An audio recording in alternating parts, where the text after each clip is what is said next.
Okay, तो हम लोग आज गेट 2020 के जो पेपर हैं उसमें प्रोबेबिलिटी स्टैट्स से पहले क्वेश्चन डिस्कस करते हैं, मतलब प्रोबेबिलिटी और इन्फ्रेंस वाले।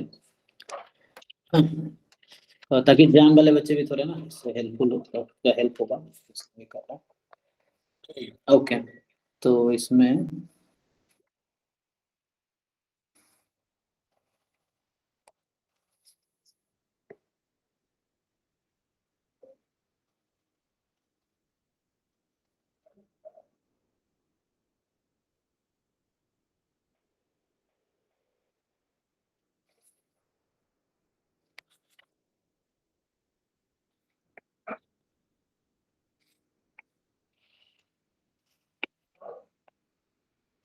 तो ये पेपर है, सीधा स्टैट्स पोर्शन पे आते हैं।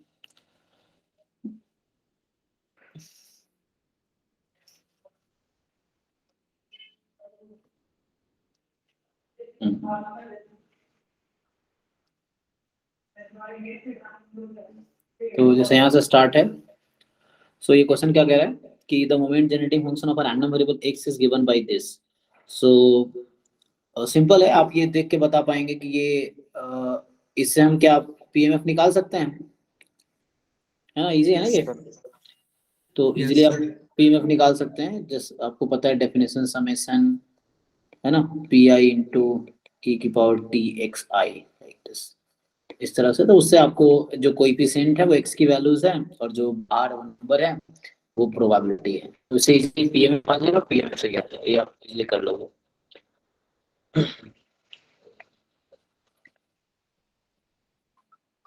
एक मिनट। हाँ मनोज भाई। हाँ, कितना रूम बोले थे आप? 195। 195 है ना? ठीक है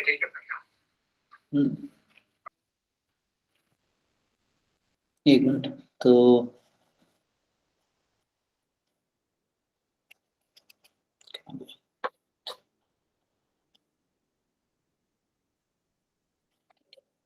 ठीक है, तो हम लोग पेपर पे हैं यहाँ पे। सो यहाँ पे आते हैं सेवेंथ। तो इसमें क्या है कि just x1 x2 x20 be IID random variable with common PDF this. क्या ये डबल एक्सपोनेंशियल है पीडीएफ, यस है ना? सर। तो 1/2 भी है ना। सो अब क्या है कि आपसे पूछ रहा है then the distribution of random variable this, W का डिस्ट्रीब्यूशन क्या होगा। तो आपको ट्रांसफॉर्मेशन यूज करना है, तो ये भी बताओ कैसे करोगे। ऐसे मुश्किल नहीं है ये।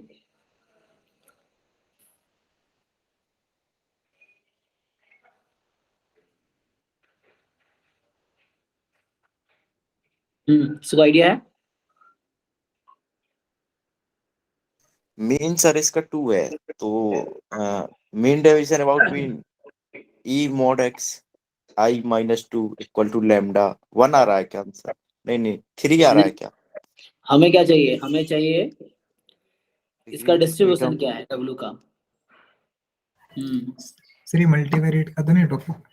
नहीं इसमें क्या करेंगे, मॉड एक्स आई अपन 3 को मानेंगे y मान लीजिए, और तो रैंडम वेरिएबल और 2 से मल्टीप्लाई करेंगे तो इसको बन जाएगा। मॉड एक्स आई -2 को, है ना? हाँ, ये मान लो आपको आई आई है। ठीक तो है, ये क्या फॉलो करेगा, ये फॉलो करेगा एक्सपोनेंशियल 2 को मल्टीप्लाई भी कर लीजिए तो ये का स्क्वायर 2 यानी एक्सपोनेंशियल 2 फॉलो कर जाएगा। राइट, ये डिस्ट्रीब्यूशन जो आएगा आपका i² 2 आ जाएगा। अभी ट्रांसफॉर्मेशन आपको यूज करना है। सबसे पहले आप स्टार्ट क्या करो, y बराबर मॉड x -2 ले लो चाहो तो, उससे करके या डिवाइड कर लो, कोई दिक्कत नहीं। आप ट्रांसफॉर्मेशन यूज करो। ये this is PDF of x, तो you just do one thing, to take y x -2/3 mod. अब इसका आप निकालोगे डिस्ट्रीब्यूशन, तो chi², यस 2 से मल्टीप्लाई कर लोगे तो chi² 2 आ जाएगा। यस 2 से मल्टीप्लाई करने के बाद, अदरवाइज हाँ, 2 से मल्टीप्लाई करने के बाद खुला होगा। देखो मनोज भाई, अच्छा एक मिनट। हाँ आइए। अरे क्लास ले रहा हूँ मैं और मुझे सुबह निकलना है। सुबह हाँ, जैम और गेट की क्लास लेते हैं तो ठीक है, चलिए कभी फिर मिलेंगे दोबारा। हाँ, सुबह 7 बजे ट्रेन। आइएगा कभी मंडी। हाँ बिल्कुल, हाँ ठीक। ओके, तो ठीक है, तो अभी क्या है कि अब जैसे इसको ट्रांसफॉर्मेशन कर लो, तो ट्रांसफॉर्म कर लो मतलब ये 2 टाइम करके ना, तो ये काई स्क्वायर 2 आ जाएगा, ये एक्सपोनेंशियल विथ मीन 2 आ जाएगा। जैसे ये ट्रांसफॉर्मेशन यूज करना है आपने, उसके बाद आपको पता ही है समेशन की प्रॉपर्टी कि काई स्क्वायर 2 है और आईआईडी है, तो सम होगा कितना आ जाएगा, 40 आ जाएगी। है ना, तो ये 40 आ जाएगा। ठीक है, तो ये ट्रांसफॉर्मेशन यूज करना है। यस, अब इस पे आते हैं। इसमें क्या है, आपको ये सॉल्व करना है, अगर कुछ क्वेश्चन रह जाता है नेक्स्ट क्लास में सॉल्व करके दिखाऊंगा, ऐसे आप लोग कर लोगे। फिर भी अगर कुछ क्वेश्चन रह जाता है तो नेक्स्ट क्लास में इसका डाउट डिस्कस करेंगे। वो एक बार देख लेते हैं कैसे सॉल्व करना है, मेथड्स। सो 8 में क्या है, x1 x2 xn b random sample from a variable distribution with PDF दे रखा आपको। अब बोल रहा है कि for any positive integer v, या जो भी आप इसको नोटेशन बोल सकते हो, मैं v बोल के चलता हूँ ना, या इसका दूसरा नाम भी है। सो एंड एनी अल्फा जो कि है 0 1 के बीच है, ठीक है ना, तो काई स्क्वायर मैं v बोल रहा हूँ, v कॉमा अल्फा है, denote the 1 minus alpha quantile. मतलब ये बस वो मीनिंग बताना चाह रहा है कि काई स्क्वायर में अगर आप इस तरह से अगर वो लेते हो, सो क्या होता है, कोई नंबर, ये आप जानते हो नोटेशन, जस्ट ये नोटेशन एक्सप्लेन कर रहा हूँ। Suppose chi square n comma alpha for example, तो काई स्क्वायर n का अगर ग्राफ बनाए तो ये जो है 1 माइनस अल्फा क्वांटाइल है। क्वांटाइल मतलब वहां तक की प्रोबेबिलिटी 1 माइनस अल्फा है और उसके बाद की प्रोबेबिलिटी अल्फा है। ठीक है ना, मतलब ये अल्फा जो होता है ये राइट साइड की प्रोबेबिलिटी है और इधर 1 माइनस अल्फा है। Okay, so with v degree of freedom, तो आपसे बोल रहा है कि 90% confidence interval for theta. Okay, तो इसमें कैसे करो पहले तुम लोग बताओ, मतलब कई सारे तरीके हो सकते हैं। सो पाइवोटल मेथड होता है, पाइवोट क्वांटिटी आप ढूंढते हो उससे कर सकते हो। सर इसमें वही एक्सपोनेंशियल में चेंज कर लेंगे। आप x क्यूब को ट्रांसफॉर्म कर लो y, तो y का डिस्ट्रीब्यूशन क्या आएगा, e के power minus theta y and y इस तरह आ जाएगा, एक्सपोनेंशियल थीटा आ थीटा, जाएगा। थीटा मतलब हाँ, एक्सपोनेंशियल थीटा। और आप लोग एक्सपोनेंशियल थीटा का स्टैंडर्ड मेथड जानते होंगे, यस, स्टैंडर्ड मेथड जो एक्सपोनेंशियल थीटा में करते हैं आप लोग, बिल्कुल वही कर लीजिए, बस बाद में y की जगह आप xi क्यूब डाल दीजिए, बाकी सब सेम होगा। तो एक्सपोनेंशियल थीटा किसी बुक में आपको ऑलरेडी पता होगा, एक्सपोनेंशियल थीटा में क्या है कि you just make a pi what Q ले लो, लाइक इसमें 2 थीटा समेशन xi टाइप से कुछ बना सकते हो जो काई स्क्वायर में कन्वर्ट हो जाता है। ठीक है ना, तो इस तरह से हो जाएगी ये पाइवट क्वांटिटी, इस तरह से हो जाएगी। मतलब यहाँ वाई आई लेना पड़ेगा बिकॉज हमने ट्रांसफॉर्म किया है। सो वाई आई 2 थीटा समेशन वाई आई। आप लोग जैसे भी कॉन्फिडेंस इंटरवल फाइंड करते हो एक्सपोनेंशियल का, ये देखना एक्सपोनेंशियल में कैसे फाइंड करते हैं, तो वहाँ एक्स आई की जगह हम लोग वाई आई कंसिडर करेंगे क्योंकि वाई आई का डिस्ट्रीब्यूशन एक्सपोनेंशियल थीटा होगा। अब ये पाइवट क्वांटिटी आ जाएगी, इसका डिस्ट्रीब्यूशन काई स्क्वायर 2n आ जाएगा। ठीक है ना, तो n यहाँ 10 है तो काई स्क्वायर 2n आ जाएगा। और तो ऐसे ही ये तो ऐसे ही आउट हो जाएगा C D, because chi square 10 use किया हुआ है, और उससे फिर भी आउट हो जाएगा, 4 है और हाँ, अच्छा यहाँ पावर तो ऐसे ही आउट हो गया फिर तो ये हो जाना चाहिए आंसर। मानने वाला क्वेश्चन सॉल्व नहीं करना। सॉल्व नहीं करना, ऐसे ही देख के पता चल जाएगा फिर, क्योंकि इसका डिस्ट्रीब्यूशन काई स्क्वायर 2 आएगा और 10 बार आप सम करेंगे काई स्क्वायर 20 हो जाएगा, तो 10 वाला खत्म हो गया। और वो मतलब सिंपली अगर आपको माइंड में है कि एक्सपोनेंशियल थीटा का कैसे निकालते हैं कॉन्फिडेंस, तो उससे इजीली हो जाएगा। तो करके देखिएगा। नाइन्थ है कि x1 x2 xn be a random sample of size n from uniform distribution on interval minus theta theta। ठीक है, तो each xi जो है यूनिफॉर्म माइनस थीटा थीटा है। ठीक है, तो मॉड xi आपको पता ही है क्या होगा, आपको पता है मॉड xi का डिस्ट्रीब्यूशन क्या होगा, सपोज आई से yi, this is uniform 0 theta. ठीक है ना, नेगेटिव। अब बोलना चाह रहा है कि the minimal sufficient statistics for theta is, तो आप एक रिजल्ट जानते हैं ना, कंप्लीट सफिशिएंट स्टैटिस्टिक्स और मिनिमल सफिशिएंट, तो वो यूज करके देख लीजिए, एक वो भी तरीका है, और नहीं तो फाइन कर सकते हैं।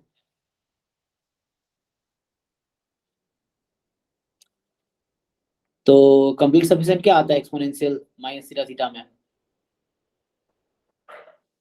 अब वो फाइन कर लो पहले और उसके बाद फिर आ जाएगा। ठीक है ना। तो आप एक थ्योरम देख लेना, जस्ट मिनिमल सफिशिएंट के लिए थ्योरम क्या है या स्टेटमेंट क्या है, उससे ट्राई करके देखो। फिर मैक्सिमम आएगा क्या? मैक्सिमम हाँ मैक्सिमम मॉड एक्स आई। वो देखना पड़ेगा इसमें जो है 9 था। सो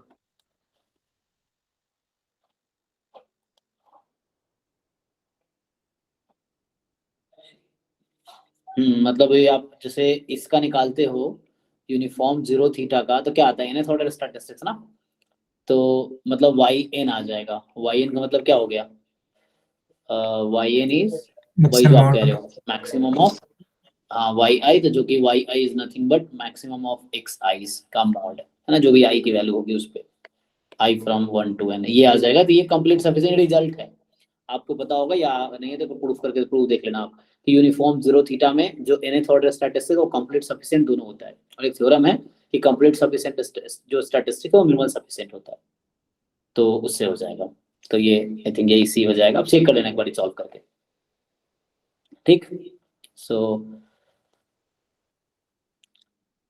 नेक्स्ट है x1 x2 xn be random sample of size n from normal theta and 2 theta square, okay distribution. तो आपसे पूछ रहा है कि which of the following statement is true, ठीक है। तो यहाँ सिंगल पैरामीटर है, एक ही पैरामीटर है।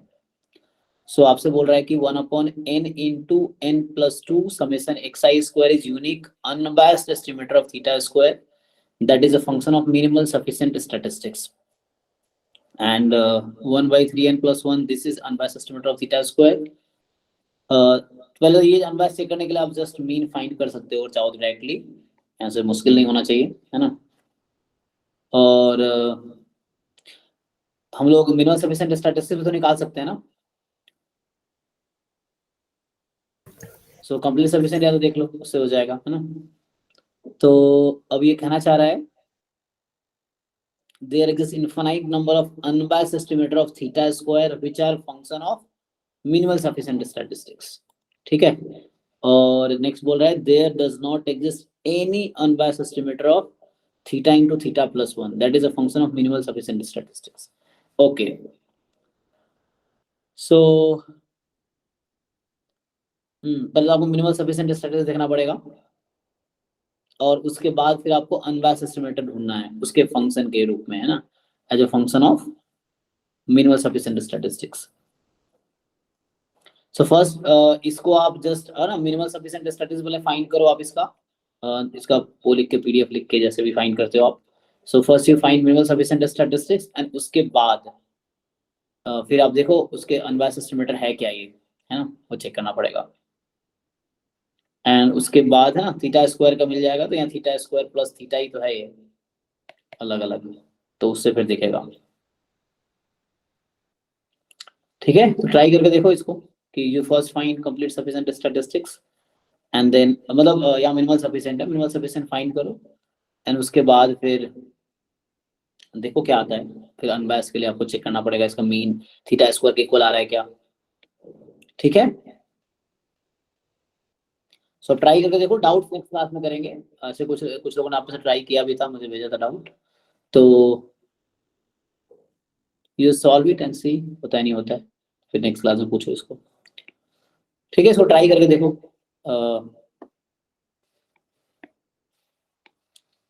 नेक्स्ट क्या है, पॉइजन प्रोसेस नहीं करेंगे अभी, स्टोकेस्टिक में आएगा। तो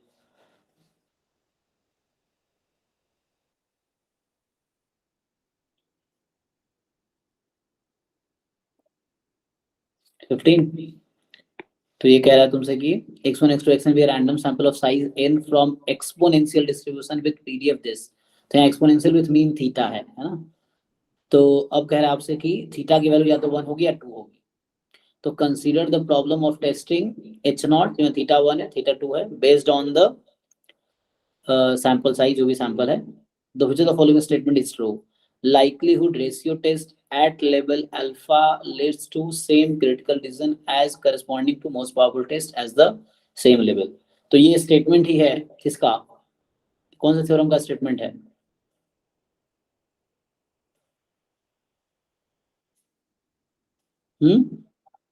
आप लोगों ने नेमन पियर्सन लेमा सुना है,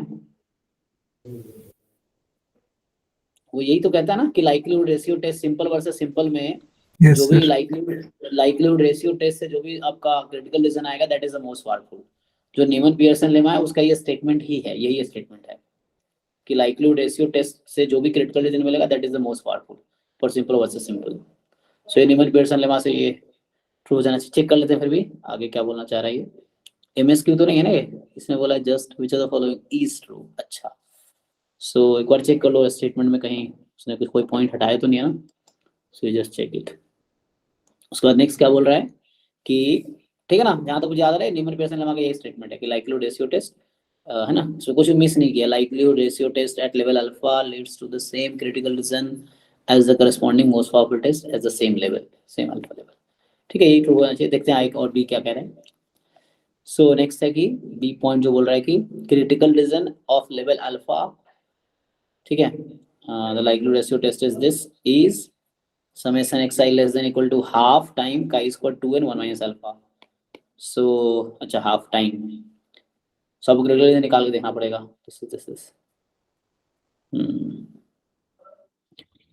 सो अगर आपसे पूछा जाए इसके डिस्ट्रीब्यूशन में क्या डिग्री ऑफ फ्रीडम आती हैं, आएंगी वही था ना, मैंने देखा ना एक्सपोनेंशियल में, तो यहाँ तो अपॉन थीटा हो जाएगा।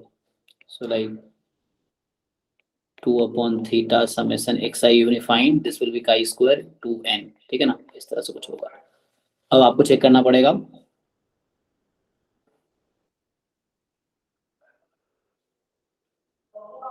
सो इज इट करेक्ट, अब टू चेक ये लेस देन होगा या मोर देन होगा, है ना, वो चेक करना पड़ेगा आपको।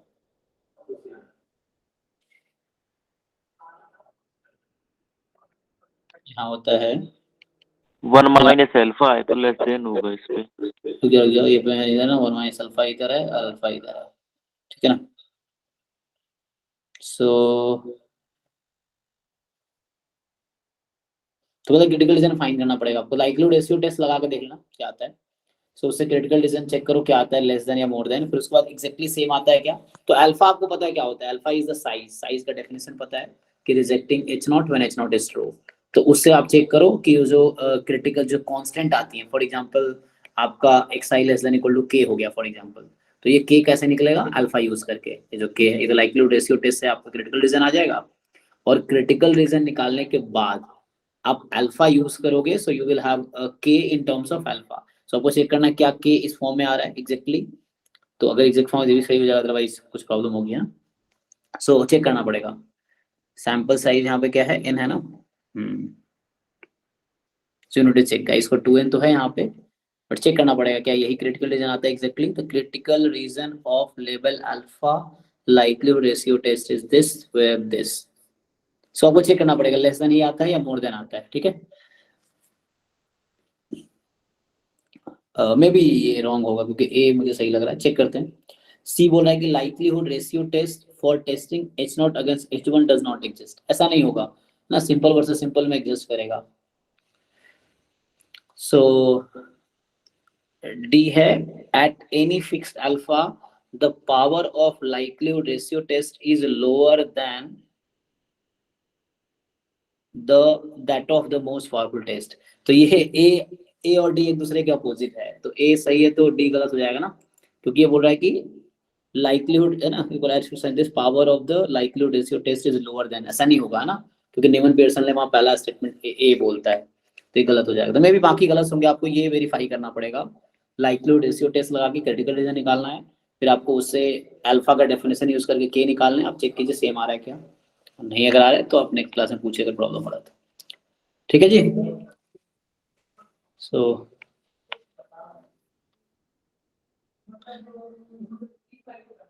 अच्छा यहाँ पे दे रखा आपको कि the characteristic function of a random variable x is given by this, so then probability x less than equal to this. So how will you solve.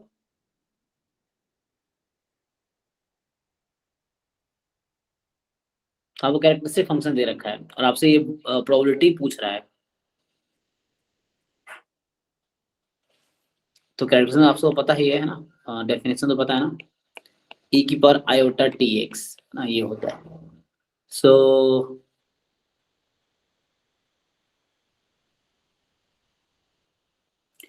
आप कैरेक्टरिस्टिक फंक्शन से मीन भी निकाल सकते हो, जैसे आप एमजीएफ से निकालते हो ना, वैसे निकाल सकते हैं ना कैरेक्टरिस्टिक फंक्शन से।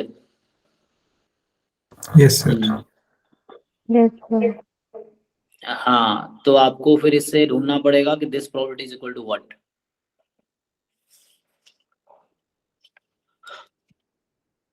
सर यूनिफॉर्म का कैरेक्टरिस्टिक फंक्शन दिया है, अगर थोड़ा सा इसको वो करोगे।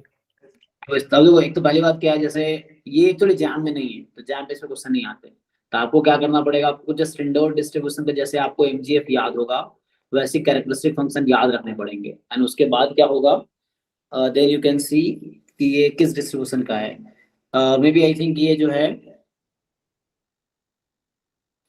3/2 है ना। सो क्या बोल रहे हैं आप, यूनिफॉर्म 0 1 का है ये या कोई और पैरामीटर है वैल्यू? पैरामीटर 0 1 नहीं है सर, पैरामीटर चेक करना पड़ेगा, लेकिन ये यूनिफॉर्म में क्योंकि यूनिफॉर्म का जो होता है ई के power b i t minus का ई के power a i t upon i t b minus a होता है।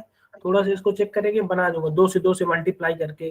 राइट। लेकिन मैं सॉल्व नहीं किया ये क्वेश्चन, लेकिन ये हाँ, भी सॉल्व तो मैंने भी नहीं किया हुआ है, हम आपके साथ ही पढ़ रहे हैं, कोई दिक्कत नहीं, साथ में डिस्कस करेंगे तो सीखेंगे, कोई दिक्कत नहीं। तो मतलब वो सॉल्व करके देखेंगे तो आइडिया लगेगा कि वो चीजें हैं। तो बाकी अभी आप है ना, आपको बस देखना है कि कैरेक्टरिस्टिक फंक्शन किसी स्टैंडर्ड डिस्ट्रीब्यूशन का क्या होता है, उससे आप सही कह रहे हैं।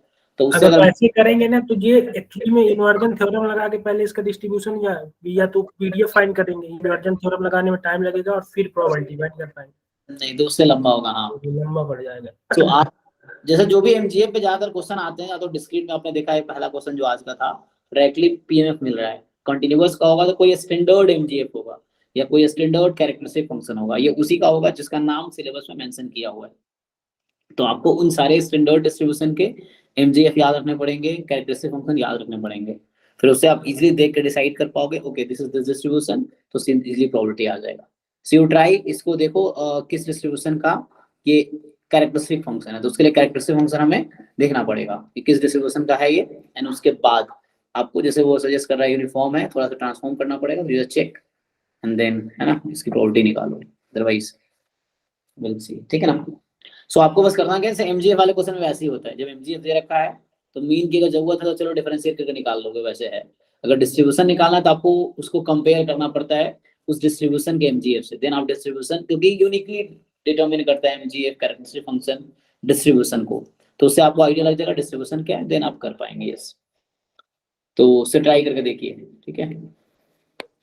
अदरवाइज नेक्स्ट क्लास इसका डाउट होगा, ठीक है ना, और या फिर अगला एक इस डाउट के बाद एक इसका पेपर होगा।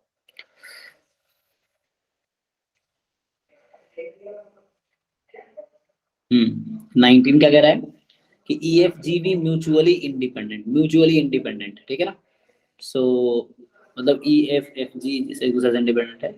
ई एफ जी की प्रोबेबिलिटी पता है मुझे, P the probability that at least 2 of the event among A F G occurs. तो या तो आप देख लो वेन डायग्राम से कर लो, या जैसे भी आपको बेटर लगता है उस तरह से, है ना। इसने कह रहा है कि पी क्या है, probability at least 2 of the event among this, अगर एटलीस्ट 2 और 3, ये मतलब हुआ या तो 2 या 2 से ज्यादा। सो है ना, या तो ये तीनों में अगर कर रहा है, ये वाला तीनों में पार्ट में है और ये पार्ट, और बाकी जो है जैसे है ना, ये हो गया एक पार्ट 2 में, ये 2 वाला पार्ट है, तो ये पार्ट है, इसकी प्रोबेबिलिटी पी है कह रहा है। तो पूछ रहा है आपसे 12 पी क्या होगा, तो याद जाएगा उस रिलेशन से। एक तो इंडिपेंडेंट है तो ए इंटरसेक्शन बी की जरूरत है, मतलब ई इंटरसेक्शन एफ की, तो आ जाएगा ना probability of E into probability of F. E F G की भी जरूरत है, उससे प्रोडक्ट कर लेंगे, ठीक है ना। इंडिपेंडेंसी आप यूज करके इंटरसेक्शन की प्रोबेबिलिटी इजीली बता सकते हो आप। सो इंडिपेंडेंट यूज करो, then you can easily find the distribution of intersection, और उसके बाद वो फॉर्मूला लगा लो ना, just use the formula of this. At least 2 है तो या तो आप देख लो एटलीस्ट 2 का मतलब क्या है, या कॉम्प्लीमेंट लेके कर लो, है ना। कॉम्प्लीमेंट क्या होगा, नन या एग्जैक्टली 1, ऐसे भी कर सकते हो कॉम्प्लीमेंट लेके, बात बराबर है। तो आप इसकी प्रोबेबिलिटी निकालो दिस पोर्शन की, एंड उसके बाद इसमें आपको ये डाटा हेल्प करेगा, और ये क्या हेल्प करेगा, इंडिपेंडेंट जो है वो हेल्प करेगा। इंडिपेंडेंट है तो उससे इंटरसेक्शन करके प्रोबेबिलिटी निकाल लो, इंटरसेक्शन एफ इंटरसेक्शन जी, इस तरह से जो भी जरूरत पड़ रही है निकाल ले, फिर उसके बाद पुट कर लो, आ जाएगा, ठीक है ना। तो जस्ट आपको फॉर्मूला लगाना है इसका। 20 जो है ये पहले भी मिला इस तरह क्वेश्चन हमें लास्ट पेपर में जब कर रहे थे पहले कि let the joint PMF base. तो ये पीएमएफ देख के आपको लग रहा होगा कौन सा डिस्ट्रीब्यूशन है? मल्टीनोमियल। मल्टीनोमियल, ठीक है ना। जैसे मान लो आप P1 P2 P3 तीन लेना पड़ेगा आपको, है ना। सो इस तरह से P1 P2 P3, ये 1 माइनस P1 P2 P3 है, और ये XYZ है, तो K जो है यहाँ पर लिखा हुआ है इस तरह से। तो जैसे बाइनोमियल होता है, इसको मैं 2 नोमियल बोलता हूँ, ट्राइनोमियल, 3 नोमियल, 4 नोमियल, है ना। तो इस तरह से ये है 4 नोमियल टाइप का।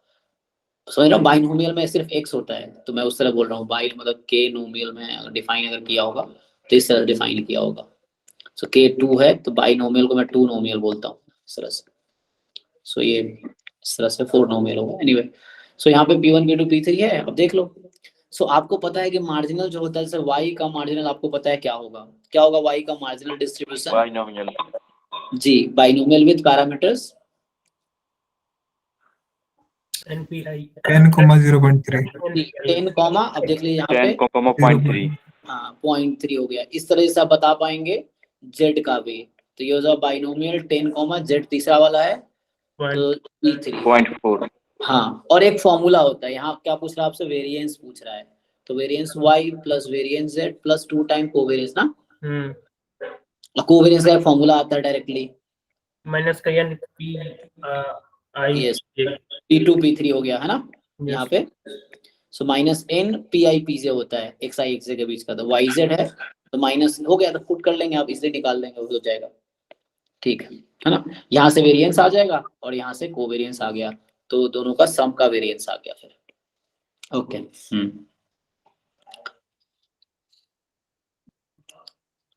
सो अब यहाँ पे आते हैं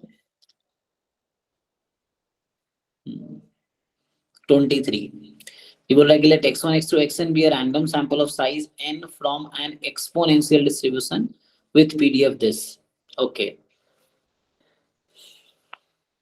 तो मतलब अगर y में यहाँ पे x माइनस 2 थीटा ले लूंगा तो y का डिस्ट्रीब्यूशन आ जाएगा क्या? ये चेक करो, है ना। अगर y में सब्स्टिट्यूट कर दिया x minus 2 theta, so y is exponential 1। अब ये कह रहा है कि x1 है first order statistics, so then the conditional expectation, इसका डायरेक्ट एक थ्योरम भी है। एनीवे क्या आएगा? नीचे वाली एनसेल्डी है, ऊपर वाली कंप्लीट का फंक्शन है, तो इंडिपेंडेंट हो जाएगा। Expectation 1 upon theta action minus 1 upon n निकाल लेंगे, सिंपल आंसर आ जाएगा। नहीं, ये डायरेक्ट ये एक रिजल्ट भी है, जब याद नहीं आ रहा, ये रोहित में लिखा हुआ है, तो आपको निकालना भी नहीं पड़ेगा। ये डायरेक्ट रिजल्ट गामा या कुछ, आई थिंक गामा होता है, मतलब मैं श्योर नहीं हूँ, चेक करना पड़ेगा गामा है। तो ये डायरेक्ट एक्सपोनेंशियल बन नहीं सकता ना ये, तुम शायद वो ऊपर वाला कुछ शिफ्टेड करके एक्सपोनेंशियल बन जाता है, तो ये होगा रिजल्ट। जैसे आप इसको शिफ्ट कर सकते हैं यहाँ भी, लाइक y1 जो x माइनस थीटा ले ली, हाँ थीटा प्लस करके, हाँ तो ये एक रिजल्ट है। अभी के बाद की मैं चेक कर लूंगा, ना तो मुझे याद है, ये कहीं एक रिमार्क में या एंड में लिखा हुआ है उस टॉपिक के। So this thing something like this, so उसमें हो जाएगा, नहीं तो फिर निकाल लेंगे, कोई बात नहीं, उसमें प्रॉब्लम नहीं है। आप इसको डिस्ट्रीब्यूशन निकाल सकते हैं, क्योंकि अगर ये yi एक्सपोनेंशियल हो गया तो आपको ये भी पता है कि जो फर्स्ट ऑर्डर स्टैटिस्टिक्स है क्या होगा? एक्सपोनेंशियल ही होगा, हमने पढ़ा हुआ है। तो इन सबका मीन 1 है, तो एक्सपोनेंशियल विथ मीन 1/n हो जाएगा ये, ठीक है। ये इसका y1 का मैं बोल रहा हूँ, तो यहाँ से ये भी निकल जाएगा एक्सपोनेंशियल। अगर एक्सपेक्टेशन x1 चाहिए तो इस जगह 2 थीटा प्लस 1/n, ये मीन लिखा हूँ मैं, this is the mean. Mean मैंने बोला, या एक्सपोनेंशियल n लिख लो अगर आपको वैसे आदत है, तो यहाँ मीन जो है 1/n है। तो इस तरह से ये कुछ आ जाएगा 2 थीटा प्लस 1/n। अब यहाँ से देख लो, थोड़ा सा शिफ्ट कर सकते हो आप। So expectation of x1 minus 1/n कितना हुआ? कितना है जी? 2 थीटा कुछ आइडिया लग रहा है आपको? सही है, सही है, सही है, ठीक है ना, ये 2 थीटा हो गया। तो ये थीटा से डिवाइड किया इन्होंने, डिवाइड किया, तो अगर मैं इसको थीटा से डिवाइड कर दूं तो ये कितना हो गया? 2 आएगा। कुछ इस तरह से, है ना। हाँ 2 ऐसे ही आएगा, सही। ठीक है ना, तो ये रिजल्ट भी था एक, हमने ऐसे प्रूव ही कर लिया यहाँ पे, बट ये नहीं, रिजल्ट भी है। और एक्चुअली मिनिमम फॉलो करेगा मिनिमम को ही, तो एक्सपोनेंशियल 1/n सही। Right right, exponential with mean 1/n हो गया।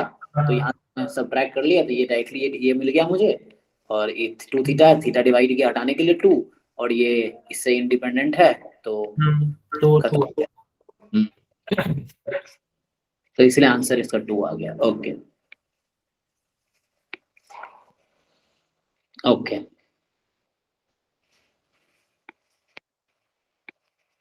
सो यहाँ पे क्या होगा, ठीक है ना, तो इस तरह से आंसर आ गया। सो जस्ट ट्रांसफॉर्मेशन ये थोड़ा इजी कर देता है। ये सो नेक्स्ट है ये वाला, इसका यहाँ पे ये है 25, देखो कि 0 1 2 3 be the observed sample of size 4, like x1 x2 x3 x4 की वैल्यू दे रखी है हमें, और आपको बोल रहा है कि फ्रॉम नॉर्मल थीटा कॉमा 5 से, वेयर थीटा की वैल्यू 2 से इंफिनिटी में हो सकती है, then MLE of theta based on observed value. तो आपको पता है एमएलई, तो पता ही आप लोगों को कि एमएलई क्या होता है, just you find likelihood function and then you maximize it. अब xi की वैल्यू रख देना, उससे इजी हो जाएगा। अब इसको मैक्सिमाइज करोगे थीटा ऐसा क्या होगा, इस इंटरवल में होने चाहिए, ध्यान रखना है कि ऐसा क्या होगा। तो क्रिटिकल पॉइंट निकाल लो और इस इंटरवल देखो क्या होगा, एंड पॉइंट भी काउंट कर सकते हो। So you find the value of theta that maximises the likelihood function, ठीक। तो ट्राई कर, एमएलई के जस्ट डेफिनेशन बेस्ड लगाने हैं आपको एमएलई में।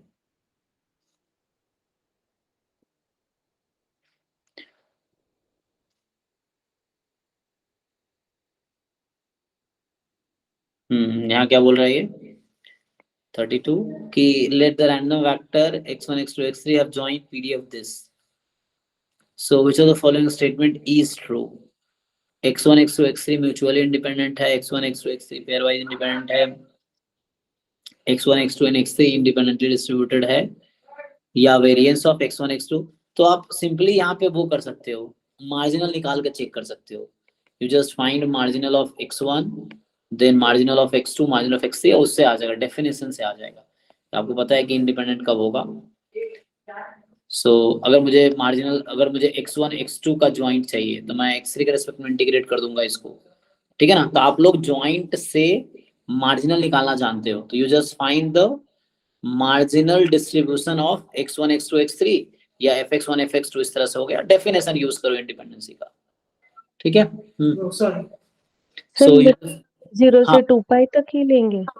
जी आपको दे रखा है, और x1 x2 x3 एक दूसरे पर डिपेंड नहीं कर रहे हैं, यहाँ पे फ्री है, फ्री मतलब x1 0 से 2 पाई में है, x2 0 से 2 पाई, इंटीग्रेट कर लीजिए तो उससे मार्जिनल आ जाएगा, फिर उससे आप चेक कर लीजिए उसका इंडिपेंडेंट है कि नहीं, उसी पे हो जाएगा। डेफिनेशन इंडिपेंडेंट का definition, product of marginal is equal to joint PDF.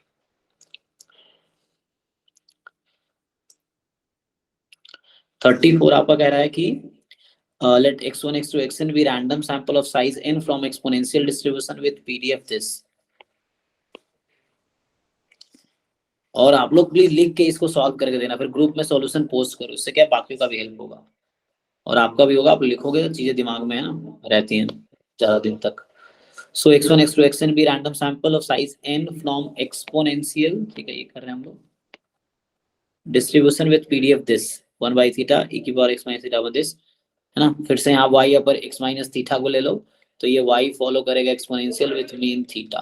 Okay, तो अब बोल रहा है following is true, minimal sufficient statistics ये है। तो पहले भी था मिनिमल सफिशिएंट, अब पहले yi के लिए बात कर लो एंड उसके बाद then you can see for this.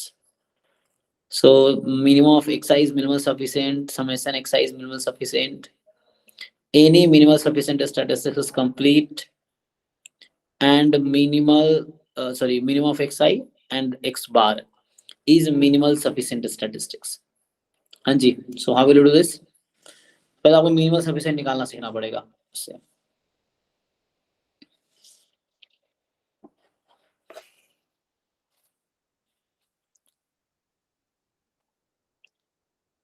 ना, कंप्लीट सफिशिएंट जो होता है वो मिनिमल सफिशिएंट होता है ना, कन्वर्स इसका ट्रू नहीं है, पर चेक करना इसको। डी होगा ये सर।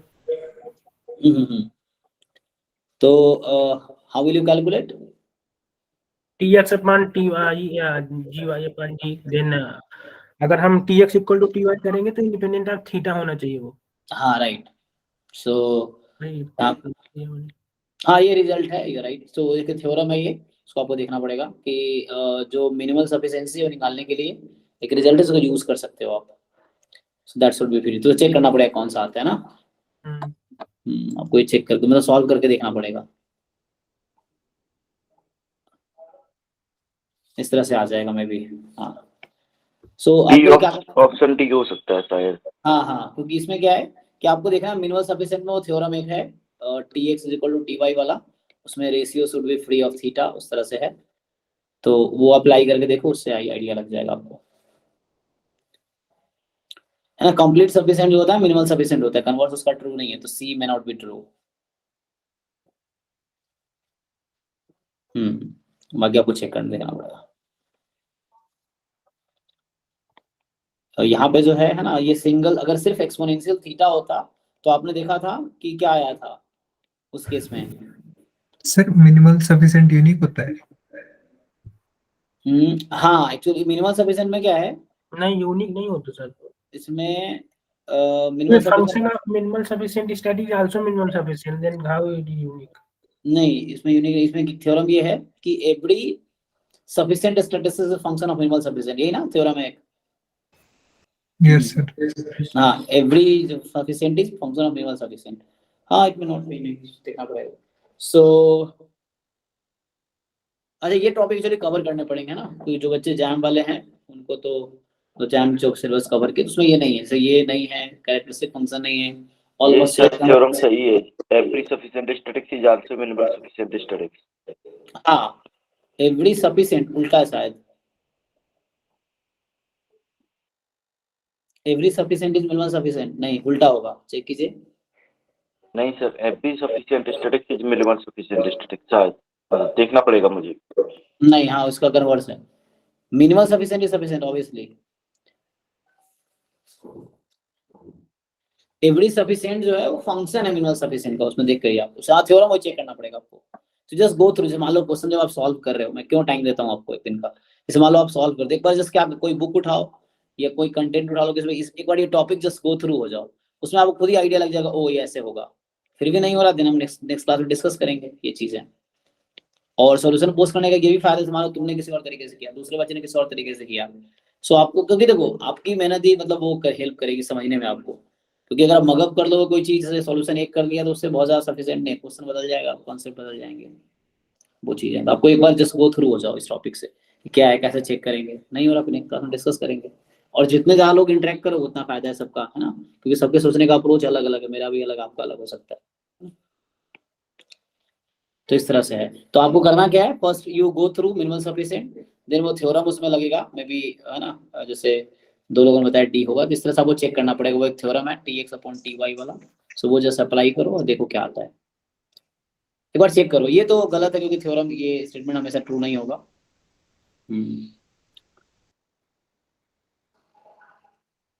और अगर एक्सपोनेंशियल थीटा होता तो फिर कुछ और आता, लेकिन यहाँ पे तो है ना, theta is less than equal to each x i है, theta is less than equal to first order statistics आएगा। तो कहीं ना कहीं जो समेशन एक्स आ जाता है देन 1/n, क्योंकि उसमें अगर summation X equal to summation Y है तो इंडिपेंडेंट ऑफ थीटा हो जाएगा। ओके ठीक है, फिर वो से हो जाएगा। हाँ मतलब कहने का मतलब क्या, अगर सफिशिएंसी, अगर आप सफिशिएंट एस्टिमेटर निकालो इसका, तो सफिशिएंट एस्टिमेटर में क्या क्या आएगा, and you will find sufficient, sufficient पूछ रहा हूँ नॉट मिनिमल सफिशिएंट। अगर आप सफिशिएंट इसका निकालोगे तो क्या होगा, क्या क्या आएंगे उसमें, x1 summation xi, summation x दोनों आएगा। तो अकेला ये सफिशिएंट तो नहीं होगा, मतलब कोई एक, तो इसलिए ये आउट हो जाएगा, ऐसे ही दोनों आउट हो जाएगा। और वो जो बता रहे थे ना उससे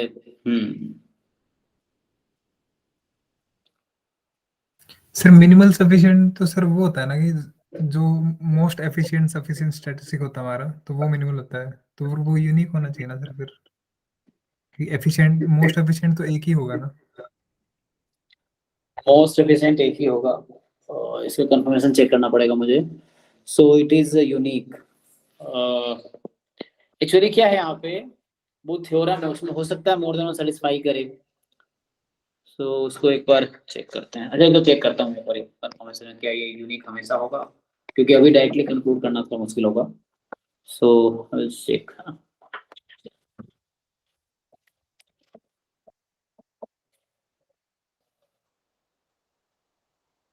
मैं लिख लेता हूँ उसको, नेक्स्ट क्लास में डिस्कस करेंगे।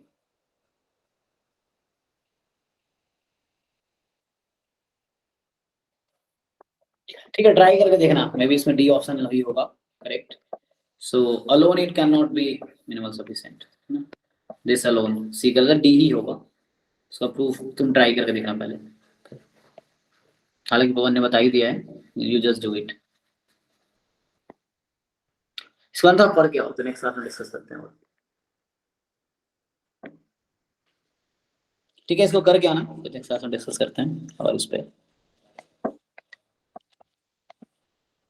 सारे क्वेश्चन करके आओ, फिर डिस्कस करोगे ज्यादा बेटर समझ आएगा सबको। इसको नहीं करेंगे।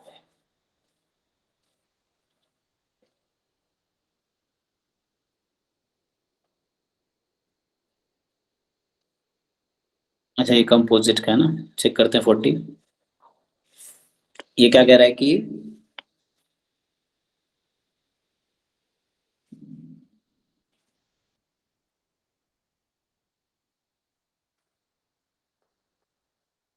so x1 x2 xn be a random sample of size n from normal θ1, ठीक है। you like consider the problem of testing h0, ठीक है। h0 में क्या है, θ1 से 2 के बीच है, और अगेंस्ट h1 में थीटा इज लेस देन 1 और थीटा इज मोर देन 2। तो ये आपका जो है कंपोजिट वर्सेस कंपोजिट है ना, based on x1 x2 xn। तो आपसे पूछ रहा है कि which of the following statement is true। तो इसमें आपको लगाना पड़ेगा द क्रिटिकल रीजन ऑफ क्या है, level alpha is uniformly most powerful test h0 against h1 of the form this. तो अगेन आपको यहाँ लाइक्लीहुड रेशियो टेस्ट लगा के चेक करना पड़ेगा क्रिटिकल रीजन क्या आता है। और इसमें पहले तो क्रिटिकल रीजन निकाल के देखो क्या आता है, इसके लिए you just apply the test, क्या इस फॉर्म का आएगा। फिर नेक्स्ट बोल रहे हैं आपसे, ठीक है ना, आपको ये क्रिटिकल रीजन फाइंड करने पड़ेंगे। नेक्स्ट क्या है, critical region of level alpha of the uniformly most powerful test for h0 against h1 is the form this. अच्छा, तो यहाँ था कि C1 C2 के बीच है, यहाँ मोर देन C और लेस देन D होगा, इस तरह से कुछ, where CDR such that the test is of level alpha, okay। हाँ, तो अल्फा का यूज करके CD आ जाएगा। C बोल रहा है at any level alpha 0.01 uniformly most powerful test of for h0 against h1 does not exist, okay। and D बोल रहा है कि at any level alpha the power of uniformly most powerful test for h0 against h1 is less than alpha। Actually देखो, ये actually simple versus simple नहीं है। तो हालांकि हम लोग जो नेमन पियर्सन लेमा है वो क्या बात करता है कि सिंपल वर्सेस सिंपल में आपका जो भी क्रिटिकल रीजन आएगा that will be the most powerful. लेकिन यहाँ पे ये कंपोजिट वर्सेस कंपोजिट है, तो इसमें दूसरा थ्योरम है एक जो आपको बताता है कि कब ये मोस्ट पावरफुल टेस्ट एग्जिस्ट करेगा। उसमें कुछ मोनोटोन है ना, लाइक्लीहुड रेशियो होना चाहिए, उस तरह कंडीशन है कुछ जो आपको चेक करना पड़ेगा। सो एनीवन हैज आइडिया, बताना चाहोगे? कार्बन रोबिन इस तरह कुछ आते हैं तो, है ना, इस तरह से कुछ वो भी है। हाँ जी। So how will you decide most powerful test in case of composite versus composite? Simple versus simple में नीमन पियर्सन लेमा ही कहता है जो लाइक्लीहुड रेशियो टेस्ट से क्रिटिकल रीजन आ रहा है वो मोस्ट पावरफुल है, तो उसमें कोई टेंशन नहीं लेना है। लेकिन कंपोजिट वर्सेस कंपोजिट के थोड़े अलग क्राइटेरिया है।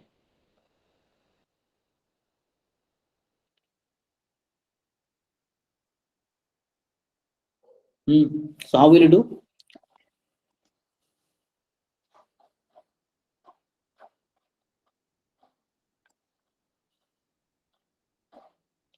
एक्चुअली इसके लिए क्या है, मैं फिर से बोल रहा हूँ, इसके लिए एक थ्योरम है ना, जहाँ तो मुझे याद आया है ना, कार्लिन रोबिन थ्योरम कुछ ऐसा नाम है, वो टेस्ट करता है may be composite versus composite के लिए लाइक मोस्ट पावरफुल टेस्ट, या कुछ क्राइटेरिया है उसके लिए। वो क्राइटेरिया आपको याद रखना, जानना पड़ेगा कि कंपोजिट वर्सेस कंपोजिट में क्या। रोबिन कार्लिन टेस्ट बता रहे हैं क्या? हाँ, उस तरह से कुछ ऐसा है। हाँ, उसमें जो इसका आंसर सी होगा, वो मोस्ट पावरफुल एग्जिस्ट नहीं करेगा इसमें। क्यों? ये एक्चुअली इसका प्रूफ है, थोड़ा वो लेंदी जाता है, मतलब अच्छा देखना पड़ेगा, वो लेंदी जाएगा, हाँ लेकिन वो क्योंकि प्रूविन कालीन से नहीं था, वो किसी और से। हाँ वही मैं बोल रहा हूँ, कुछ कुछ टेस्ट मोनोटोन लाइक्लीहुड होना चाहिए, वो पढ़ना पड़ेगा उसके लिए आपको, मतलब उसके लिए आपको चेक करना पड़ेगा कि इस केस में कंपोजिट वर्सेस कंपोजिट में हम मोस्ट पावरफुल टेस्ट कैसे पता करते हैं। जैसे सिंपल वर्सेस सिंपल का तो इजी है, लेकिन कंपोजिट वर्सेस कंपोजिट इजी नहीं है, तो आपको ये चेक करना पड़ेगा क्या कंडीशन है जिसके लिए ये मोस्ट पावरफुल टेस्ट एग्जिस्ट करेगा, है ना। तो ये क्राइटेरिया देखना पड़ेगा। प्रूफ ऐसे एग्जाम में तो प्रूफ नहीं करेंगे हम लोग, इंट्यूशन आने चाहिए कि ऐसा कब होगा, ठीक है ना, या उस तरह से कुछ पता हो क्राइटेरिया हमें। तो एग्जाम में प्रूफ करने में काफी टाइम लगेगा, और टाइम के करना ठीक नहीं रहता एग्जाम में, प्रूफ पे मत जाना एग्जाम में, जस्ट ट्राई कि हाँ क्या आएगा। जैसे क्रिटिकल डिसीजन इस तरह से आ जाएगा, बट क्वेश्चन ये है क्या क्रिटिकल डिसीजन मोस्ट पावरफुल होगा, या इस तरह से आता है तो क्वेश्चन चेक करना है क्या मोस्ट पावरफुल होगा, तो ये आपको चेक करना पड़ेगा, है ना। तो प्रूफ में कुछ तो लॉजिक होगा ना, इस पे चेक करना है।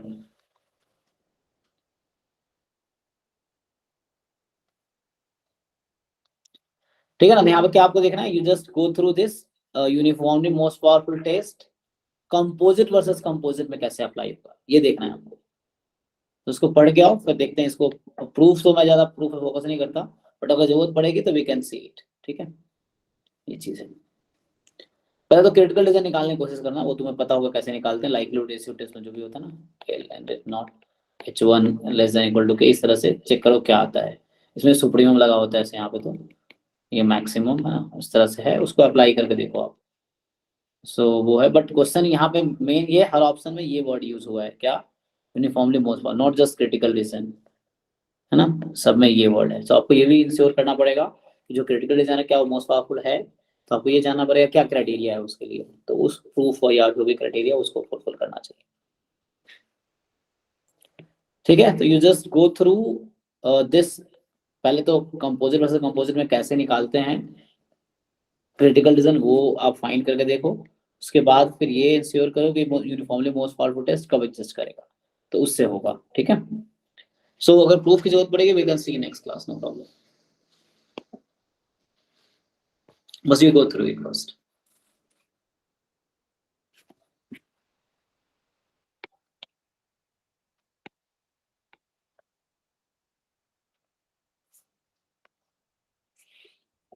क्या होगा,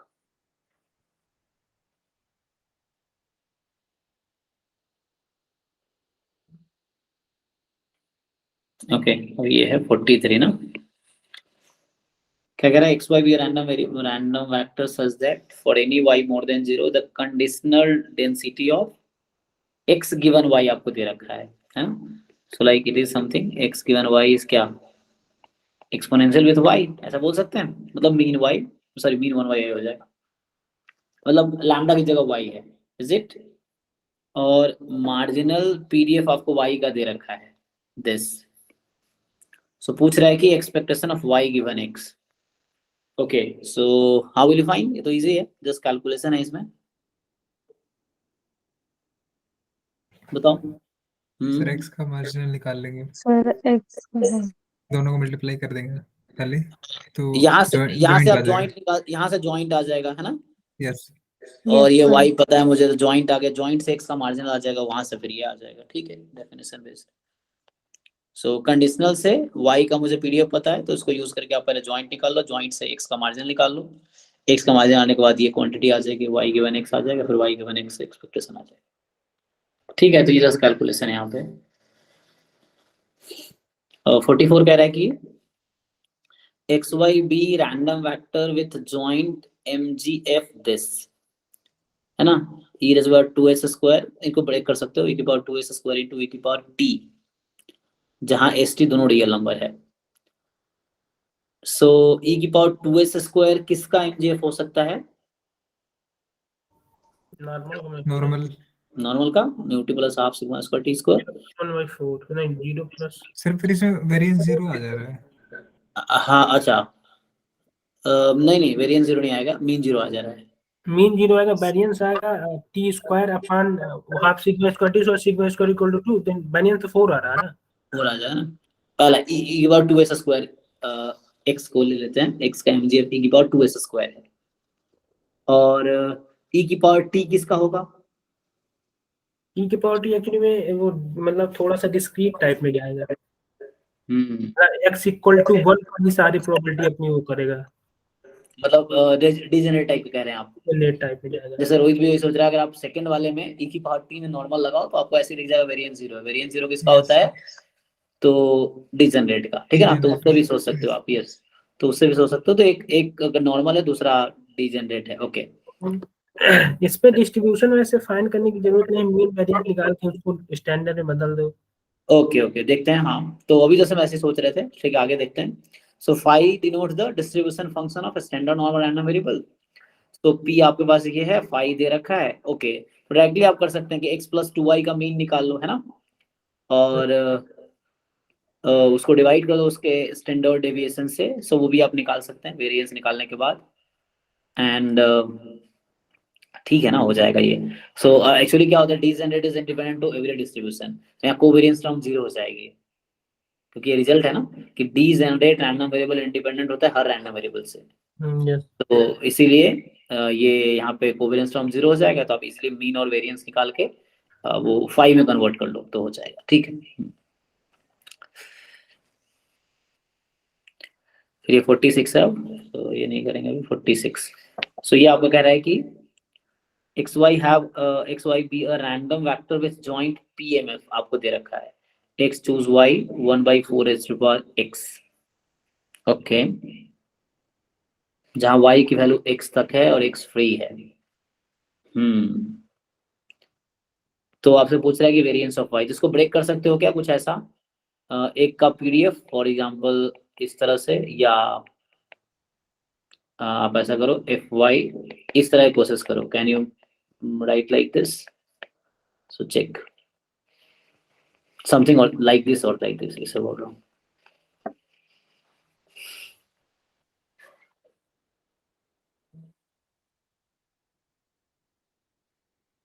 y की वैल्यू 0 to x है ना, तो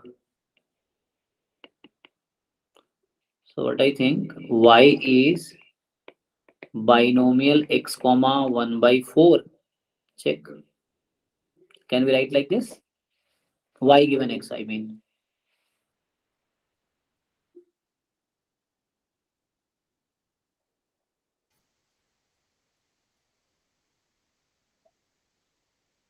तो x का डिस्ट्रीब्यूशन क्या होगा?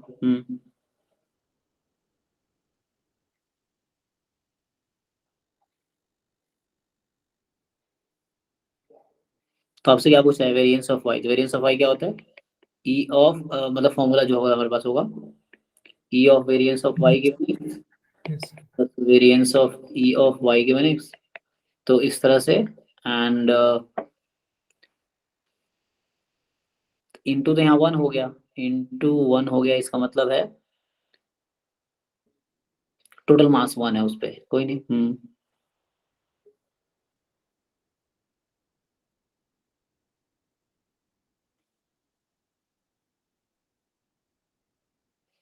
इसको एक काम करो, इसको ब्रेक कर दो उस पे, 1/4 को हम ऐसे लिख सकते हैं 1/2 इंटू 1/2, आया ना। सो व्हाट आई थिंक इज, मतलब और भी अप्रोच हो सकते हैं, जब जो मैं सोच रहा हूँ यहाँ पे, क्योंकि इस तरह क्वेश्चन में यही अप्रोच होता है। सो आपको दे रखा है, ठीक है ना, सो ज्वाइंट जो है ये है x चूज y हाफ की पावर x, जहाँ y की वैल्यू 0 से लेके x तक है, एंड x आई थिंक 1 से स्टार्ट है, 1 2 डॉट डॉट डॉट, तो मुझे आइडिया क्या आया, 0 otherwise. So what I was thinking कि x चूज y है, यहाँ 1/4 है, ओके, सो इसको मैं ऐसे लिख सकता हूँ हाफ की पावर x, हाफ की power x, is it right? इसको हाँ ना बोलो भाई, देख लो। Yes sir. Yes, so sir. इस तरह चल रहा है x वैल्यू। अब आप चेक करो 0 अदरवाइज, तो can I right like this कि f of x into f of y given x, तो अब ये क्या है, तो ये जो f ऑफ x जिसको मैं बोल रहा हूँ वो ये टर्म है, और ये जो मैं बोल रहा हूँ वो ये टर्म है, अब चेक करो। So what I want to say that कि जो y गिवन x, अगर x नोन है मुझे, so that is binomial x comma half and what is x, so probability at x is 1/2 की पावर x। अब आपको check करना पड़ेगा क्या ये पीडीएफ है, सॉरी पीएमएफ बनाएगा, क्योंकि दोनों इंडिविजुअली पीएमएफ होना चाहिए। This should be a PMF, this should be a PMF. Geometric और बाइनोमियल। यस यस ज्योमेट्री में कन्वर्ट कर देंगे इसको। हाँ ज्योमेट्रिक हो गया आपका, ये ऐसा हो गया हाफ इनटू हाफ। देख के यस यस यस आप सही कह रहे हैं। तो इस तरह से हो गया, हमारे पास मिल गया डाटा। तो y गिवन x ये है, x ये है, तो अब बस हो गया। हमसे पूछा है वेरिएंस ऑफ y बताओ, तो वेरिएंस ऑफ y का फॉर्मूला है expectation of variance of y given x plus variance of expectation of y given x। अब यहाँ से आप कर लेंगे expectation variance of y given x, तो इसका क्या वेरिएंस होगा बाइनोमियल x कॉमा हाफ का। हाँ yes, and variance of expectation of y given x, x/2 x/2 जी ये आपका x/2 आ गया। अब x आपका ये इस फॉर्म का ज्योमेट्रिक, इसमें देख लीजिए मीन क्या है। सो 1/4 ex कितना होगा यहाँ पे इस वाले केस में, देखिए q p की पावर 1/q सो 1/, तो ये मतलब टोटल 2 आ जाएगा, 1/1/2 ये 2 आ जाएगा। अब एक बार चेक कर लीजिए, वेरिएंस हाफ का 1/4 बन के बाहर आएगा। वेरिएंस ऑफ x, इसका वेरिएंस कितना आता है, p/q वही आएगा। एक्चुअली यहाँ मीन होता होगा 1/p, q/p² variance 1/p mean, right क्योंकि ये y राइट। का dx+1 का ट्रांसफॉर्मेशन है ना उससे। हाँ तो 1 से स्टार्ट है, तो यहाँ हो गया आपका 2 आ गया ये 1/p, और वहां हो गया 2 आएगा। q/p², फिर भी 2 ही आएगा है ना। हाँ 2 ही है, ओके, तो आपका फाइनल आंसर कितना आ गया, 1 आया। अच्छा 1 आ गया। ओके, तो इस तरह से हो गया। सो टोटल 1 आ गया। कौन सा क्वेश्चन था ये, ठीक है ना। तो इस तरह क्वेश्चन पूछ लेते हैं। ओके सो ठीक है, तो ये जॉइंट पे था, जस्ट इसको ब्रेक करना था, क्योंकि ऐसे आप मार्जिनल निकालेंगे बहुत डिफिकल्ट होगा। अगर आप मान लो हम सोचते हैं कि y का मार्जिनल निकालते हैं, तो y का मार्जिनल तब आप निकाल पाएंगे जब आपके पास x नोन होगा, है ना। तो y का मार्जिनल कैसे निकालेंगे, क्योंकि अच्छा अगर निकालना भी है मान लो, तो मुझे x के रेस्पेक्ट में समेशन करना पड़ेगा। अगर y का मार्जिन तुम सोच रहे हो, so we have to summation with respect to x। x = y to infinity ले जाएंगे तो हो जाएगा वैसे। हो जाएगा ना, उससे भी हो सकता है ना, वो भी एक अप्रोच है, दूसरा अप्रोच भी हो सकता है। यस यस आप ट्राई कर सकते हैं, आप x बराबर 1 to ∞ ना, इससे भी कोई वो यूज हो जाएगा बाइनोमियल या कुछ फॉर्मूला वोला, तो उससे भी हो सकता है।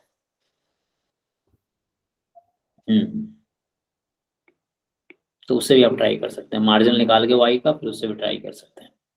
तो एक अप्रोच ये था, वो भी एक अप्रोच है। नेक्स्ट है 47। तो ये कह रहा है आपके कि random x be discrete random variable with PMF, मतलब 2 हो सकता है, f0 या f1। The power of the most powerful test alpha is 0.1 test for testing h। x को आप f0 डिस्ट्रीब्यूशन फॉलो कराओगे या x को f1। सो फिर से ये सिंपल वर्सेस सिंपल हो गया। तो न्यूमन पियर्सन लेमा आपको गारंटी देगा मोस्ट पावरफुल टेस्ट का। You just need to take likelihood function under h0 upon likelihood function under h1। So यहाँ रेशियो आ जाएगा, है ना। एंड ये कैसे निकलेगा, ये रेशियो हो जाएगा ना, under h0 under h1। You just take the ratio, इन दोनों का रेशियो एक यहाँ ले लो। अब उसके बाद क्या बोल रहा है कि बेस्ड ऑन x, तो पहले रेशियो लो और रेशियो चेक करो, इंक्रीजिंग है कि डिक्रीज, इस तरह से कुछ ना चेक कीजिए। So you just take the ratio first, और रेशियो लेने के बाद क्या होगा, आपको ये देखना है the power of the most powerful level alpha, है ना, जो कि 0.1 होगा test based on x is equal, तो पावर मुझे निकालना है। पावर रिजेक्टिंग h0 k का वैल्यू निकाल लेंगे, फिर वहां से पावर निकाल लेंगे। h1 is true, हाँ ठीक है। लेकिन ये क्वेश्चन में थोड़ा सा वो है सर, ये रैंडमाइज्ड टेस्ट का क्वेश्चन है। जब हम क्रिटिकल रीजन निकालते हैं तो वहां पर ऐसी वैल्यू आती है ना कि हम साइज नहीं सेट कर सकते, मतलब तो ये थोड़ा सा बता दीजिएगा इसको। अब इसको रेशियो लेके देखिए क्या आता है, इसका रेशियो कितना है। अरे वो इंक्रीजिंग फंक्शन बना x = x greater c, ठीक है। लेकिन कौन सी c की हम ऐसी वैल्यू लें कि हमारा साइज लेवल 0.1 हो, क्योंकि यहाँ पर 0.1 तो बहुत सारा है ना, 4.1 है।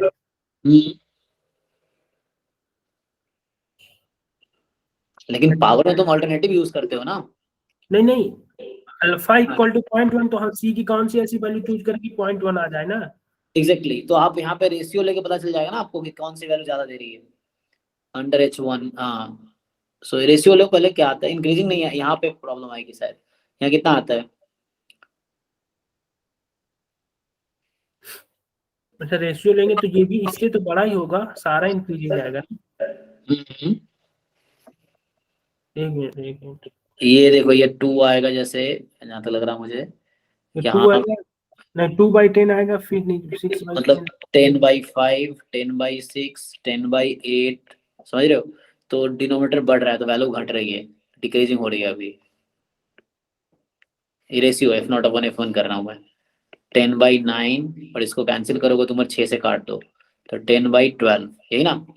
यस तो आपका ये क्या हो गया, ये इंक्रीजिंग है ना, सॉरी डिनोमिनेटर इंक्रीज कर रहा है तो वैल्यू डिक्रीजिंग है, ठीक है। So this is decreasing. तो उस केस में आप वो क्या लेते हो अपना critical reason?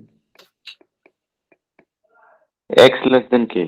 x greater than k है ना, ये लेते हैं ना। जब रेशियो इंक्रीजिंग होता है तो वी टेक क्रिटिकल वैल्यू, अगर नहीं निकल कांस्टेंट आ रहा है तो we take x less than equal to k, अगर डिक्रीजिंग है तो we consider x more than equal to k। This is the अब F0 अपन F1 निकालें क्या, हो हम F1 ठीक है, सही सही है, तो दोनों में तो यही आ रहा है। हाँ मिल जाएगा। तो आप यहाँ पे अब सिंपली आप इससे k निकल जाएगा आपको। तो ऐसा कौन सा आप कंसीडर करोगे पावर ज्यादा हो? तो पहले तो ये क्रिटिकल रीजन आ गया, आप rejecting H0 when H0 is true. So this probability when you take x as F0, so this should be 0.1. तो ऐसा k क्या लोगे ताकि वो 0.1 आए, है ना, इस तरह से कुछ। एंड देन पावर को मैक्सिमाइज करना है। सो क्या होगा चेक करके देखो। सो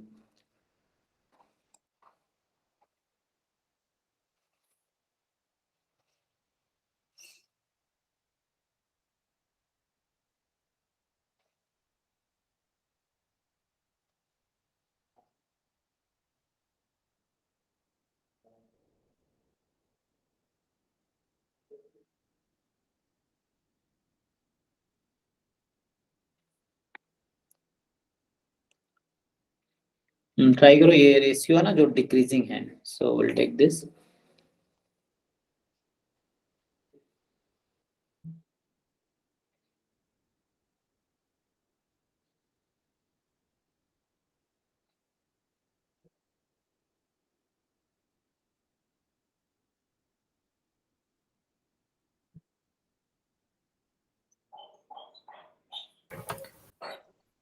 सर रैंडमाइज टेस्ट से नहीं हो जाएगा सीधा ही? इससे क्या आएगा? बताओ। सर गामा निकाल लेंगे ना सर हम?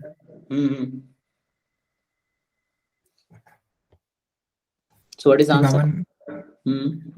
निकाल के देखना पड़ेगा सर। फाइन कर देखना, कोई नेक्स्ट क्लास में ट्राई करके Yes. आओ। सो देखो कई सारे अप्रोच हो सकते हैं, डिपेंड्स ऑन यू कि आप क्या अप्लाई करते हो। तो उसके लिए आपको है ना मतलब थोड़े बहुत आइडिया होना चाहिए इन सब टॉपिक्स का, तो आप डिफरेंट अप्रोच यूज कर पाओगे ना वो चीज़। ओके ट्राई करके देखो क्या आता है, उससे हो जाएगा। सो नेक्स्ट क्लास का डाउट होगा, फिर टाइम बचा तो 21 का फिर डिस्कस करेंगे। तो 49 कह रहा है, 49 इसका है। नहीं ये उसका है, नॉन पैरामीट्रिक है, मे बी उसका भी हो रहा हो। अभी हम सिर्फ इन्फ्लुएंस डिस्कस कर रहे हैं, वो सब छोड़ सकते हैं।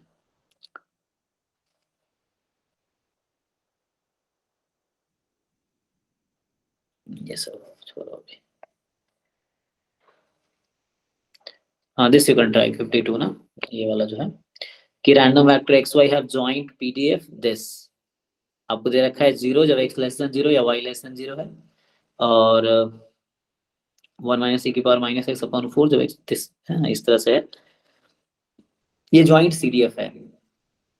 तो आपसे पूछ रहा है कि variance of x and variance of y, ठीक है, denote the variances of this, then क्या होगा। तो देखो सीडीएफ से आपको पता है कि क्या होता है, अगर मुझे जॉइंट सीडीएफ से मार्जिनल सीडीएफ चाहिए तो आपको बताया गया होगा x इसमें प्लस इन्फिनिटी रख देते हैं तो क्या होता है x comma plus infinity. Marginal of x। तो यहाँ ये जॉइंट था तो ये x का मार्जिनल आ जाएगा। Okay similarly F x y यहाँ प्लस इन्फिनिटी कॉमा y, तो ये क्या आ जाता है एफ वाई ऑफ वाई, है ना। तो ठीक है, उससे देख लो। और सीरीएफ अगर आ जाएगा तो फिर उससे अलग अलग आ जाएगा, वेरिएंस अलग अलग वो।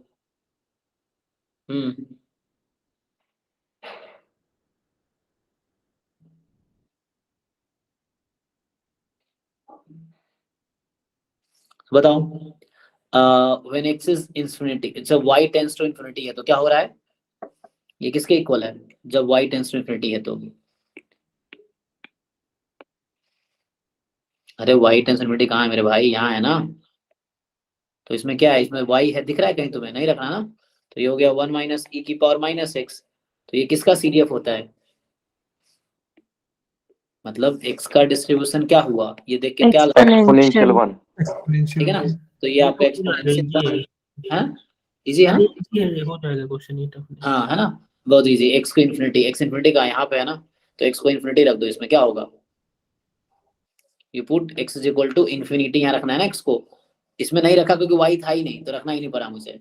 और यहाँ तो बस x को रखना पड़ेगा, तो x को इन्फिनिटी रख दो, इसमें तो क्या आया, 1 आया ना। 1 आ जाएगा सर। हाँ, सो यहाँ 1 आया, इसका मतलब सीरीएफ ऑफ y इज 1 है। इसका मतलब क्या हुआ,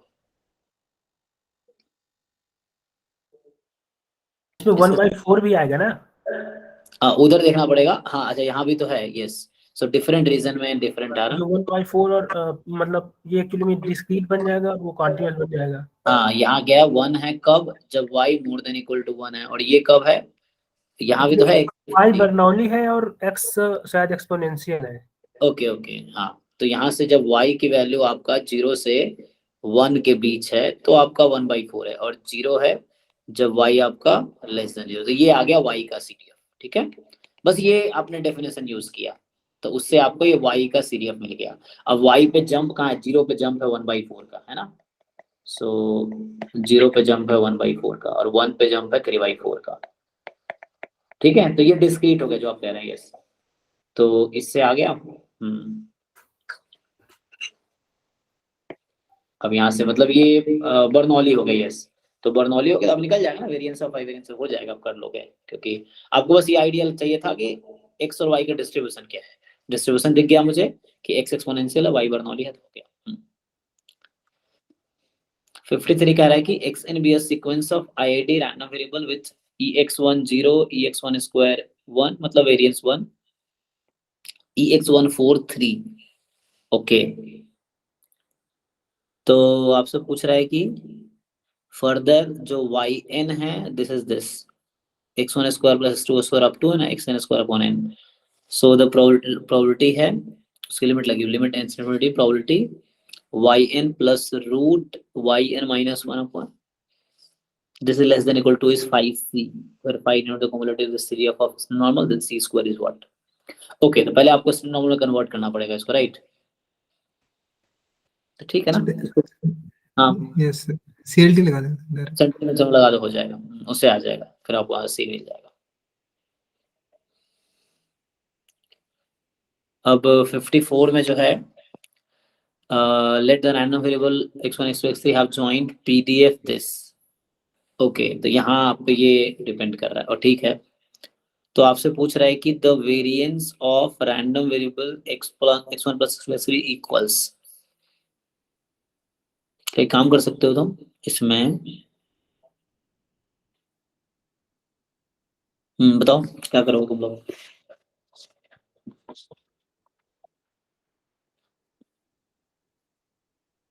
व्हाट विल डू, देखो एक तो पहले तुम चाहो, तुम्हें पूछ रहा है वेरिएंस निकालना, तो अगर फॉर्मूला लगाओगे तो आएगा variance x1 plus variance x2 plus variance x3, and then फिर कोवेरिएंस टर्म्स आते रहेंगे, 2 टाइम कोवेरिएंस x1 x2 फिर x1 x3 x2 x3, इस तरह से ये आएगा। सारे टर्म निकालने पड़ेंगे, एक तो ये तरीका है।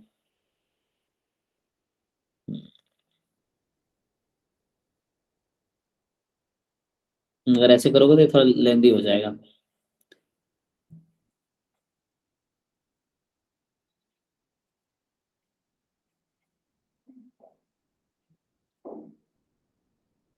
ठीक है, एक तो मतलब सिंपल कैलकुलेटिव वे है कि हम यहाँ से निकाल सकते हैं। अगर मान लो मुझे x1 x2 का जॉइंट निकालना है फॉर एग्जांपल, तो जस्ट क्या करेंगे, x3 के रेस्पेक्ट में इंटीग्रेट कर दो, कि x3 क्या है x2 से लेकर 1 में इंटीग्रेट कर लो, वो भी तरीका है, इंटीग्रेट करके निकाल सकते हो। सो एक प्रॉपर कैलकुलेशन हो जाएगा, मतलब लाइक उसमें तुम कर सकते हो x1 x2 x3 है ना, तो इसका वेरिएंस निकालना है ना मुझे, तो फॉर्मूला लगा लो इसका वेरिएंस का, कि form variance of x1 plus variance of x2 plus variance of x3 and plus covariance term. अब उसके लिए तुम्हें मार्जिन निकाल, मार्जिन भी निकाल सकते हो, इसमें क्या करना है, अगर मार्जिन तुम्हें x1 का चाहिए तो x2 और x3 के रिस्पेक्ट में इंटीग्रेट कर दो, वो कर सकते हैं, बट दैट विल टेक, थोड़ा सा टाइम लगेगा उसमें। और दूसरा वे हो सकता है क्या, एक तरीका बहुत इजी सा है, इजी सा में क्या है कि तुम्हें जस्ट कैलकुलेशन करनी है ना इसकी, कि जैसे फाइंड करना है मुझे x1 x2 x3 का मैं डिस्ट्रीब्यूशन निकाल लूं, या तो एक ये तरीका है, या एक और काम कर सकते हैं।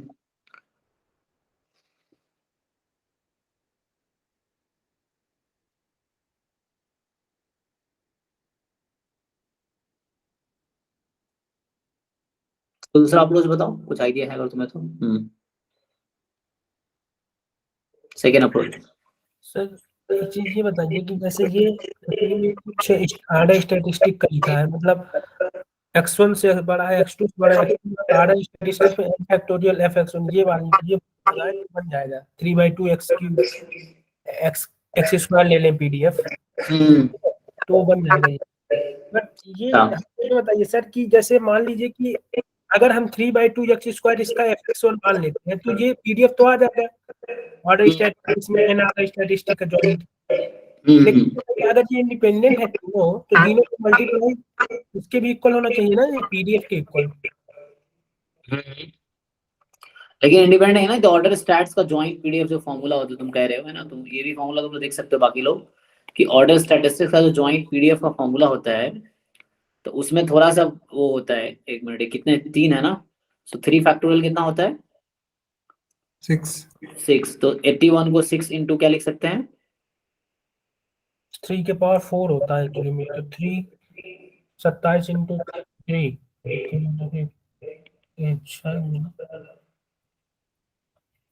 अरे मैं पूछ रहा हूँ, तो इसको 27 बाई ऐसा लिख सकते हैं, ऐसा लिख सकते हैं कि नहीं। हाँ ये सही, ये वही है, तो उसका तुम जॉइंट पीडीएफ का फॉर्मूला देखोगे ऐसा रहता है, n factorial time fx1 fx2 fx3 ये रहता है। n अगर टर्म है तो यहाँ 3 फैक्टोरियल टाइम्स रहेगा, तो आप जो बोल रहे हो वही मैं बोल रहा हूँ। तो ये एक्चुअली में ये इंडिपेंडेंट नहीं होती क्या? नहीं, वो इंडिपेंडेंट x1 वो यहाँ पे एक्चुअली ये ऑर्डर स्टैटिस्टिक्स को रिप्रेजेंट कर रहा है। So for example you take y1 y2 y, ये ऑर्डर स्टैटिस्टिक्स टाइप का हो गया ना, जैसे आप यहाँ देख रहे हो ऑर्डर्ड है ये, है ना, तो वो अगर y1 y2 y3 है, देखो अब मैं बोल देता हूँ x1 को डिफाइन कर देता हूँ minimum of y1 y2 y3, x2 second minimum, y1 y2 कर रहा हूँ ना, हाँ ठीक है, x1 x2 x3, तो minimum of y1 y2 y3 x1 है, फिर x2 ये है, फिर x3 ये है, तो ये ऑर्डर स्टैटिस्टिक्स एक्चुअली, और सैंपल होगा y1 y2 y3 जो आप कहना चाह रहे हो, तो वो इंडिपेंडेंट है, y1 y2 y3 इंडिपेंडेंट हो सकता है, x1 x2 x3 नहीं। तो उसके लिए लिखा गया है,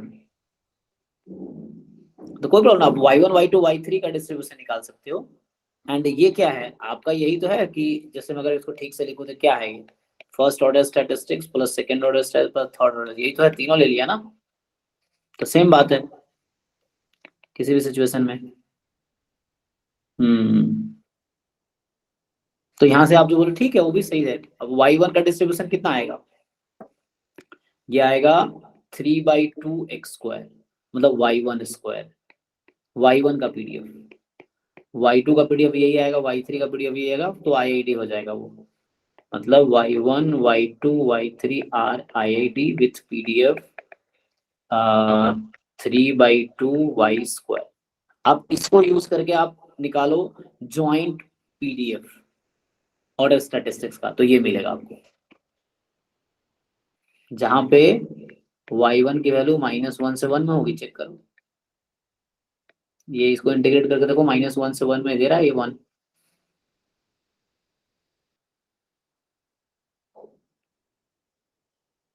हाँ देगा, ठीक है ना, मतलब चेक कर रहा हूँ ये पीडीएफ बना रहा है ना, मैं ये पूछना चाह रहा हूँ आपसे।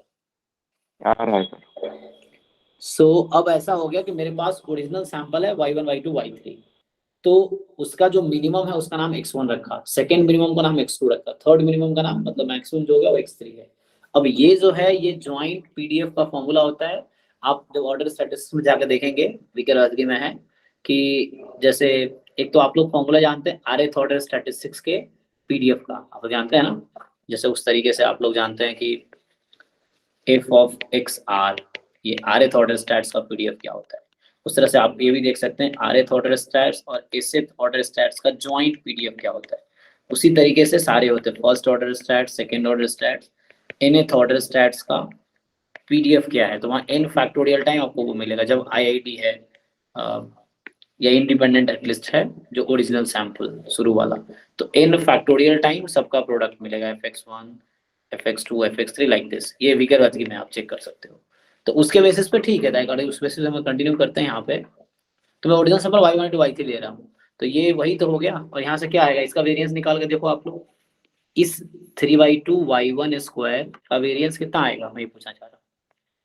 अगर मैं fy ऑफ y ले रहा हूँ 3/2 y स्क्वायर, पाई बिटवीन -1 और 1, तो आप ये बताइए कि इसका क्या होगा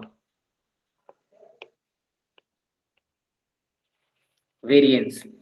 3/10। चेक कर लो एक बारी वेरिएंस क्या 3/10 आ रहा है सब लोग।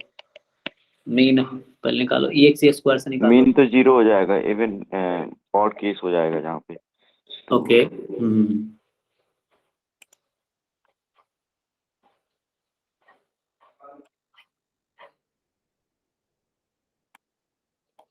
नहीं 3/5 होगा। चेक कर लीजिए बड़ी। सो 3/5 हो रहा है, तो इसको मैं 3 टाइम अगर कर दूं तो कितना हो जाएगा 9/5।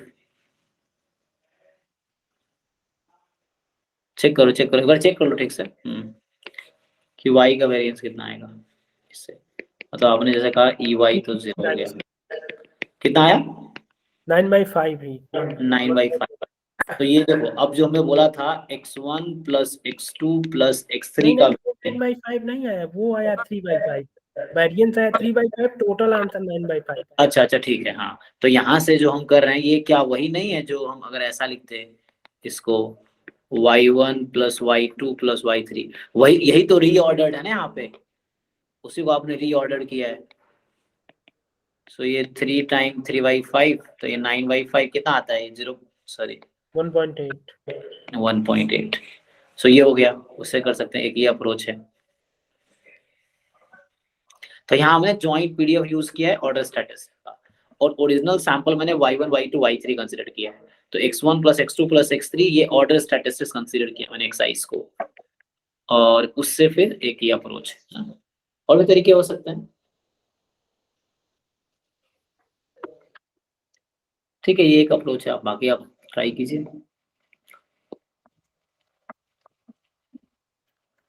नेक्स्ट है, सो ये लास्ट क्वेश्चन ही है। अच्छा सो ये कह रहा है कि 55 x1 to x5 be a random sample of distribution this। सो फिर से ये डबल एक्सपोनेंशियल मतलब लाप्लास है, और